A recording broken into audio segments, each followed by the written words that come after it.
નમસ્કાર વિદ્યાર્થી મિત્રો, આપણે ચેપ્ટર નંબર 7 પ્રાણી પેશીનો અભ્યાસ કરી રહ્યા છીએ અને પ્રાણી પેશીની અંદર અધિચ્છદીય પેશીની જે રચના છે તે સમજી રહ્યા હતા. અધિચ્છદીય પેશીના બે પ્રકાર જોવા મળે છે, સરળ અધિચ્છદ અને સંયુક્ત અધિચ્છદ. તો સરળ અધિચ્છદનો અભ્યાસ આપણે આગળના વિડીયોની અંદર કરી દીધો, જેની અંદર સરળ અધિચ્છદના જે કોષો છે તે કોષોની રચનાને આધારે તેના 3 પ્રકાર આપવામાં આવે છે, જેમ કે લાદીસમ અધિચ્છદ, ઘનાકાર અધિચ્છદ, સ્તંભાકાર અધિચ્છદ. હવે લાદી આકારના જો કોષો જોવા મળે, ચપટા કોષો જોવા મળે, તો તેને આપણે લાદીસમ અધિચ્છદ કહીએ છીએ. અને ખાસ કરીને આ લાદીસમ અધિચ્છદ જે છે તે રુધિરવાહિનીઓની દિવાલ અને ફેફસાના વાયુ કોષ્ટકની અંદર જોવા મળે છે. ઘનાકાર અધિચ્છદની વાત કરીએ તો તે મૂત્રપિંડ નલિકાના નિકટવર્તી ગુંજરામાં ની અધિચ્છદીય સપાટી પર જોવા મળે. ગ્રંથિઓની નલિકાઓમાં મૂત્રપિંડ નલિકાના નલિકાકાર ભાગોની અંદર સ્ત્રાવ અને શોષણ માટે જોવા મળે છે. તો ઘનાકાર અધિચ્છદ ઘન આકારના કોષો ધરાવે છે અને અહીંયા યાદ રાખજો કે સ્ત્રાવ અને શોષણના કાર્ય માટે, એટલે કે અહીંયા કોઈ એવી ગ્રંથિઓ આવેલી છે જે સ્ત્રાવ કરવાનું કાર્ય કરે છે અને ક્યારેક શોષણનું પણ કાર્ય કરે છે. તો ખાસ ઘનાકાર અધિચ્છદ અને સ્તંભાકાર અધિચ્છદ બંને પ્રકારની જે પેશીઓ છે તે પેશીઓની ઉપરના ભાગે જો પક્ષમો આવ્યા હોય તો તેને આપણે પક્ષમલ અધિચ્છદ તરીકે પણ ઓળખીએ છીએ. હવે આ પક્ષમો સિવાય જો તેની અંદર ગ્રંથિઓ આવી હોય તો ગ્રંથિમય અધિચ્છદ તરીકે ઓળખીશું. આ ગ્રંથિઓ જો એક કોષીય ગ્રંથિ બનાવે તો તેને આપણે એક કોષીય ગ્રંથિ કહીશું. જેમ કે અન્નમાર્ગની દિવાલના શ્લેષ્મસ્ત્રાવી કોષો છે તે એક કોષીય ગ્રંથિઓની રચના કરશે, જ્યારે લાળ ગ્રંથિ જેવી ગ્રંથિઓ છે તે ગ્રંથિઓના ઝુમખા જોવા મળે છે, ઘણા બધા કોષો સાથે મળી અને તેની રચના કરે છે, તેને બહુકોષીય ગ્રંથિલ અધિચ્છદ તરીકે ઓળખીશું. અંતઃસ્ત્રાવી અને બહિસ્ત્રાવી ગ્રંથિઓ પણ જોવા મળે છે. તો અંતઃસ્ત્રાવી ગ્રંથિઓની જો આપણે વાત કરીએ તો સ્વાદુપિંડ, પછી થાઇરોઇડ ગ્રંથિ, પિટ્યુટરી ગ્રંથિ, પછી સ્વાદુપિંડ ગ્રંથિ બહિસ્ત્રાવી અને અંતઃસ્ત્રાવી બંને પ્રકારની ગ્રંથિ તરીકે કાર્ય કરે છે. એટલે કે જો આ ગ્રંથિઓ નલિકાકાર રચના ન ધરાવતી હોય તો તેને અંતઃસ્ત્રાવી ગ્રંથિઓ કહીએ છીએ, જ્યારે નલિકા જેવી રચના ધરાવી અને તેનો સ્ત્રાવ કરતા હોય, ગ્રંથિનો સ્ત્રાવ થતો હોય તો તેને આપણે બહિસ્ત્રાવી ગ્રંથિઓ કહીશું. લાળ ગ્રંથિ, મીણ ગ્રંથિ, પ્રસ્વેદ ગ્રંથિ, અશ્રુ ગ્રંથિ, સ્તન ગ્રંથિ, તૈલીય ગ્રંથિ, આ બધી જ નિપજો વાહિનીઓ તથા નલિકાઓના માધ્યમ દ્વારા નિકાલ પામે છે. આટલે સુધીનો કમ્પ્લીટ અભ્યાસ આપણે કરી ગયા.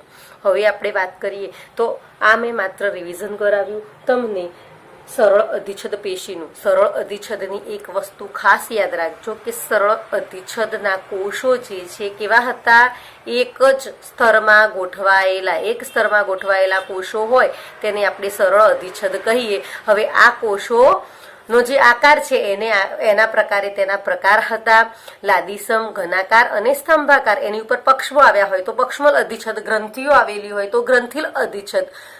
અહીંયા સુધીનું આપણે સમજી ગયા. હવે આપણે વાત કરીએ સંયુક્ત અધિચ્છદ. સંયુક્ત આ પણ અધિચ્છદ જ બનાવે છે. અધિચ્છદ એટલે બહારનું કે અંદરનું અસ્તર.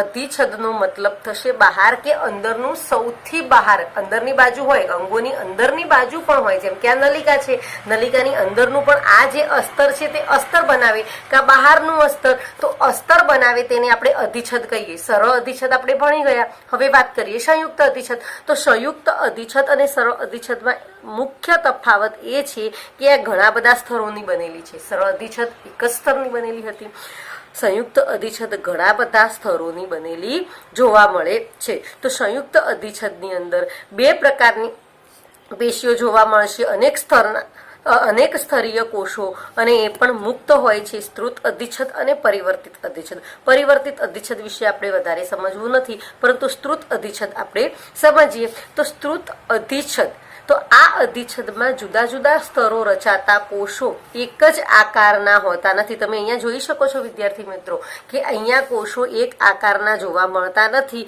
તે એક કરતાં વધુ સ્તરીય ગોઠવણી ધરાવતું બહુસ્તરીય 1 2 3 4 એટલે એક કરતાં વધારે સ્તર ધરાવતું બહુસ્તરીય સ્તર જોવા મળે છે। અહીંયા સૌથી નીચેના સ્તરના કોષો જે છે તે આધાર કલા જે હોય આ બહારનું સ્તર છે તે અંદરનું સ્તર અસ્તર રચે છે તેની અસ્તરની નીચે જે આધાર કલા આવી હોય તેની ઉપર ગોઠવાયેલા જોવા મળે અને આ આધાર કલાને આપણે અંકુરણીય સ્તર અથવા માલ્પીડિયન સ્તર તરીકે ઓળખીએ છીએ।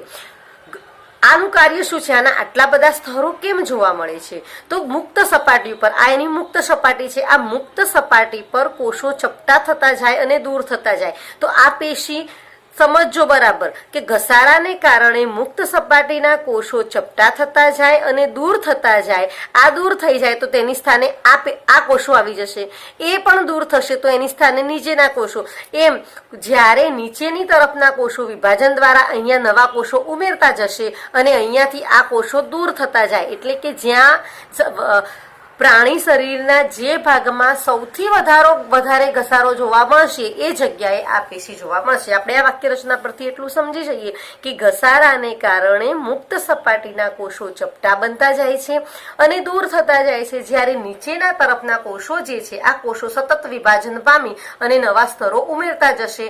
ઉપરનું સ્તર નાશ પામશે, વળી એનું સ્થાન બીજું લઈ લેશે, વળી એ સ્તર નાશ પામશે, એનું સ્થાન એના પછીનું સ્તર, એમ લેતા જશે અને અહીંયા નવા કોષો ઉમેરાતા જશે। તો બહારની તરફ ધકેલાતા જતા કોષો ચપટા બને છે, જીવરસ ગુમાવે છે। આ કોષો જીવરસ ગુમાવી નિર્જીવ બને છે અને કોષોમાં કેરેટીન નામનું શૃંગીય દ્રવ્ય જમા થાય છે।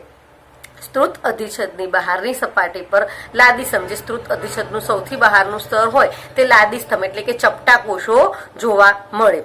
સ્ત્રુત અધિચ્છદ કેરોટીન યુક્ત કે કેરોટીન વિહીન બંને પ્રકારનું જોવા મળે। ફરીથી સમજી લઈએ કે સ્ત્રુત અધિચ્છદ જે છે ક્યાં જોવા મળશે? અંકુરણીય સ્તર એટલે કે સૌથી બહારનું જે સ્તર તેની આધાર કલા પર આવેલું જે સ્તર છે જેને આપણે અંકુરણીય સ્તર અથવા માલ્પીડિયન સ્તર કહીએ ત્યાં જોવા મળશે। આ પેશીના કોષો જે છે ઘણા બધા સ્તરોમાં વિભાજિત થયેલા હોય છે, અહીંયા સતત નવા કોષો ઉમેરાતા જશે। જ્યાં ઘસારો પામી આ કોષો દૂર થશે ત્યાં નવા કોષો સ્થાન લેશે। સૌથી ઉપરના કોષો ચપટા હશે। હવે આપણે જાણીએ છીએ કે ચપટી અધિચ્છદ પેશીને શું કહીએ છીએ? લાદીસ્તંભ। તો ઘસારાને કારણે મુક્ત સપાટીના કોષો ચપટા બનતા જાય અને દૂર થતા જાય તો એના પરથી આપણે સમજીએ કે સ્ત્રુત અધિચ્છદની સૌથી બહારની સપાટી પર લાદીસ્તંભ અધિચ્છદ જોવા મળે છે। સ્ત્રુત અધિચ્છદ કેરોટીન યુક્ત અને કેરોટીન વિહીન પણ જોવા મળે। હવે આપણે તેનું સ્થાન સમજીએ। તો સ્થાનની જ્યારે આપણે વાત કરીએ ત્યારે આપણે સમજી ગયા કે વધારે કોષ સ્તરોનું બનેલું છે અને ઘસારાને કારણે નાશ પામતા કોષોની જગ્યાએ નવા કોષો બને। એનો મતલબ કે આ પેશી એવી જગ્યાએ છે જ્યાં સૌથી વધારે ઘસારો અનુભવતો હોય। તો સ્થાન આ પેશી વધારે ઘસારો અનુભવાતો હોય તેવા ભાગોમાં જેમ કે ત્વચાના અધિચર્મમાં, મળના અસ્તરમાં, મુખ ગુહાની સપાટી પર, જીહવા, કંઠનળી, લાળ ગ્રંથિ, અન્નનળી અને સસ્તનોના યોનિ માર્ગમાં કે જ્યાં સૌથી વધારે ઘસારો અનુભવાય છે ત્યાં નવા કોષોની જરૂરિયાત ઊભી થાય અને ત્યાં આ પેશી જોવા મળે છે।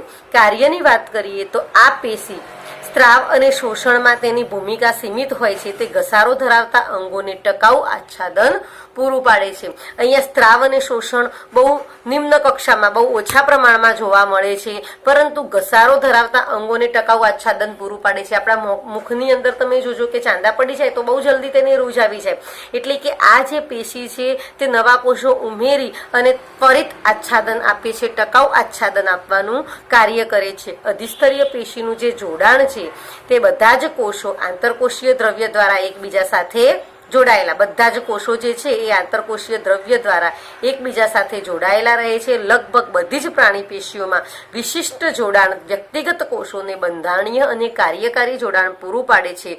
3 પ્રકારના કોષીય જોડાણ જોવા મળે। આ કોષોની વચ્ચે 3 પ્રકારનું કોષીય જોડાણ જોવા મળે જે અધિસ્તરીય અને અન્ય પેશીઓમાં પણ જોવા મળે છે। હવે કોષીય જોડાણ એટલે બે કોષો વચ્ચેનું જોડાણ જેને આપણે કોષીય જોડાણ કહીશું। હવે અહીંયા 3 પ્રકારની રીતે આ જોડાણ જોડાય। એક તો ચુસ્ત એટલે કે દ્રઢ, એટલે કે પદાર્થોને પેશીમાંથી બહાર નીકળવા ના દે. આની અંદર, આ કોષોની અંદર જે પદાર્થો છે તેને કોષોમાંથી બહાર નીકળતા અટકાવે તેવું ચુસ્ત જોડાણ ધરાવે. અભિલગ્ન જોડાણ તો પાસેના કોષોને એકબીજાથી જોડવાનું, બે કોષો એકબીજા સાથે જોડી રાખવાનું કાર્ય કરે તો તેને આપણે કહીશું અભિલગ્ન જોડાણ.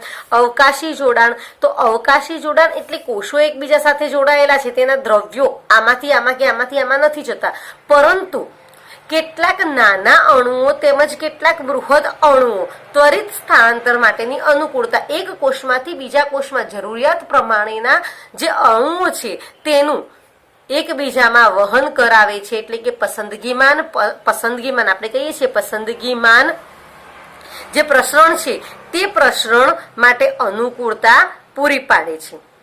તો ફરીથી અધિછદીય પેશીનું જોડાણ કેવું જોવા મળે?